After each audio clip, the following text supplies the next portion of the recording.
Shalom saudara, kembali saya Rosi menjumpai Anda dalam program Aku dan Dia. Dalam program Aku dan Dia saat ini, saya mengajak Anda membahas tentang Yesus yang menjadi pemelihara iman kita sampai kepada kesempurnaan. Selamat mendengarkan.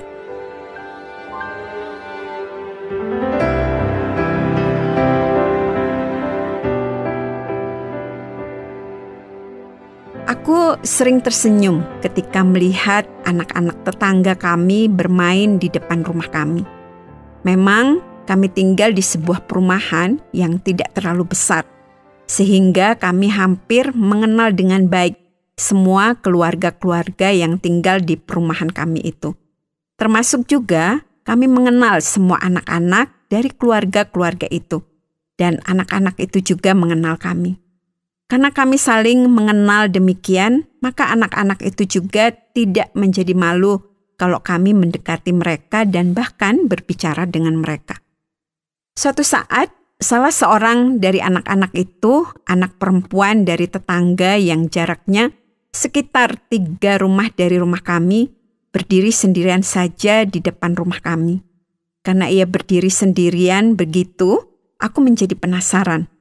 Aku keluar rumah dan mendekatinya serta menanyakan kepadanya apa yang sedang dilakukannya di situ sehingga ia sendirian saja. Apakah ia sedang menunggu temannya atau sedang mencari sesuatu?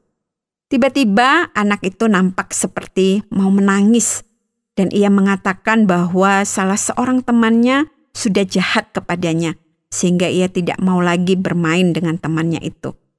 Aku sedikit tersenyum.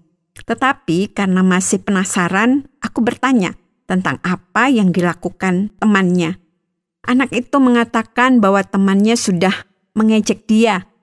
Aku semakin penasaran dan meneruskan dengan bertanya, bagaimana temannya itu mengejek dia?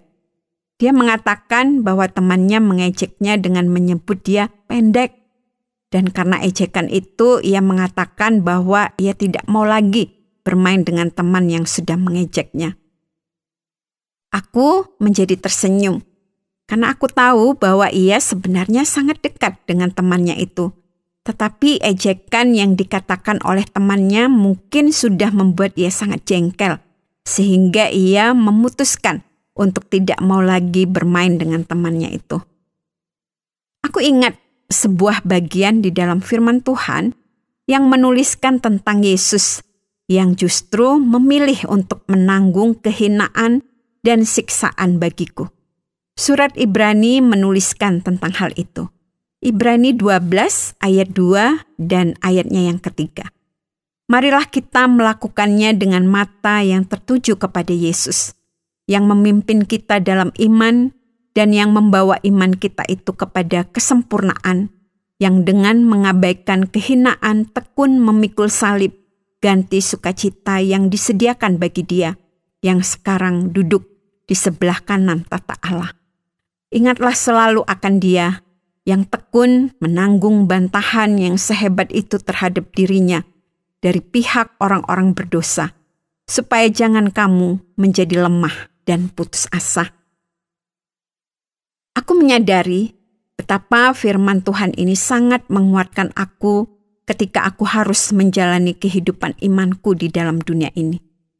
Selain sebagai cobaan dan godaan yang tampak indah dan terasa menyenangkan, ada juga sisi lain yang berjuang untuk membuat aku menjadi jauh dari Yesus Kristus, sahabat dan Tuhanku yang setia itu. Cobaan menarik aku untuk menjauh, godaan mencoba memperdaya aku untuk memisahkan diri dari kasih dan kesetiaannya yang besar. Namun, kehinaan dan kesulitan juga tidak kalah gencar dalam berjuang mendorong aku untuk menjauh dari anugerah Kristus. Ketika aku menghadapi kesulitan, maka kekuatanku akan sedikit demi sedikit berkurang. Ketika menjalani masa-masa sengsara, maka semangatku juga akan sedikit demi sedikit menurun. Dan kemudian aku menjadi lemah dan tidak berdaya.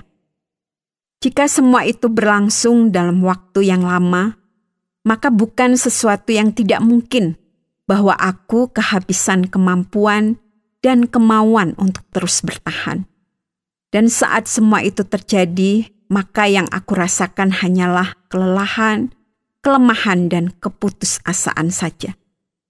Aku sangat memahami bahwa sama sekali bukan sesuatu yang mudah untuk menjalani penghinaan, kesusahan, dan kesengsaraan.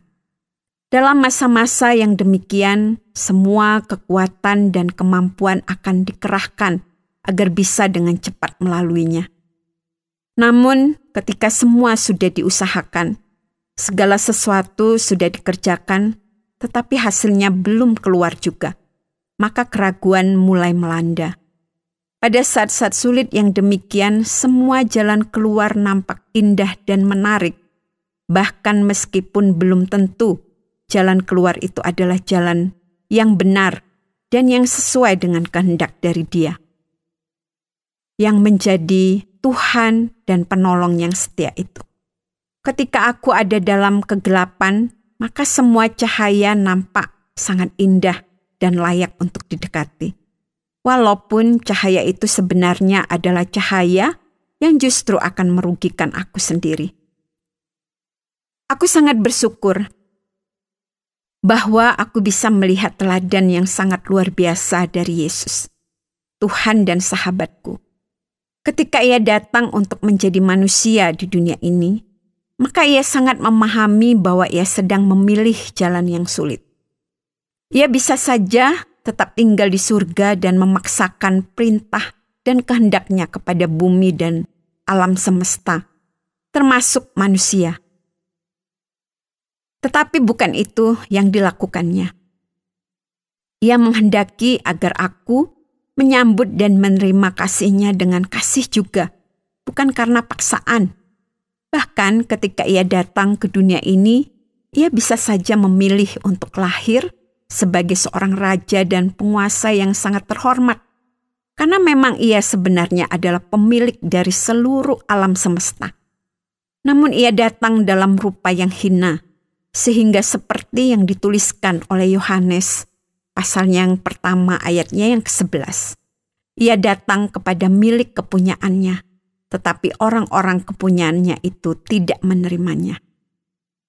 Kalau saja Ia datang dalam keadaan sebagai penguasa yang maha kuasa, maka orang-orang kepunyaannya akan tergopoh-gopoh menyambut dan memberikan penghormatan kepadanya.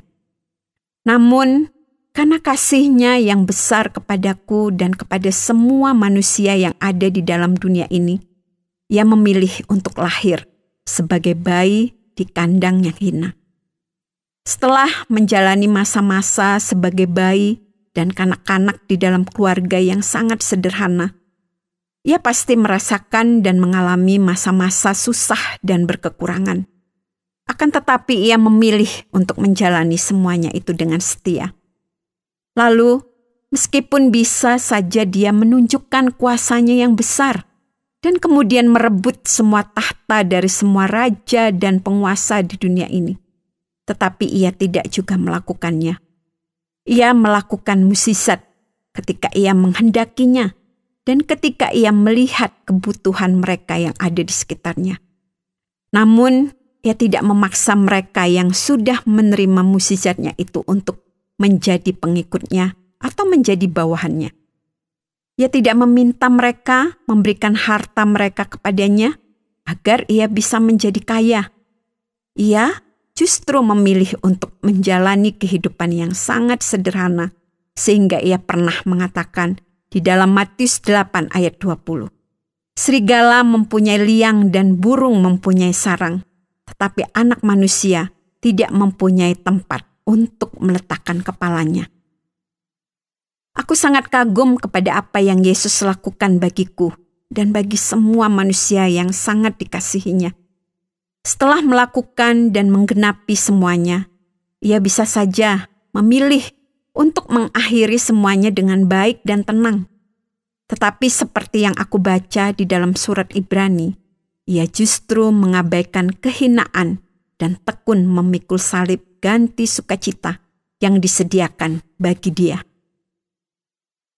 Kalau Ia mau, Ia bisa menjalani masa-masa akhir kehidupannya sebagai manusia di dalam kesenangan, Ia yang menciptakan segala sesuatu dan Ia berkuasa atas segala sesuatu.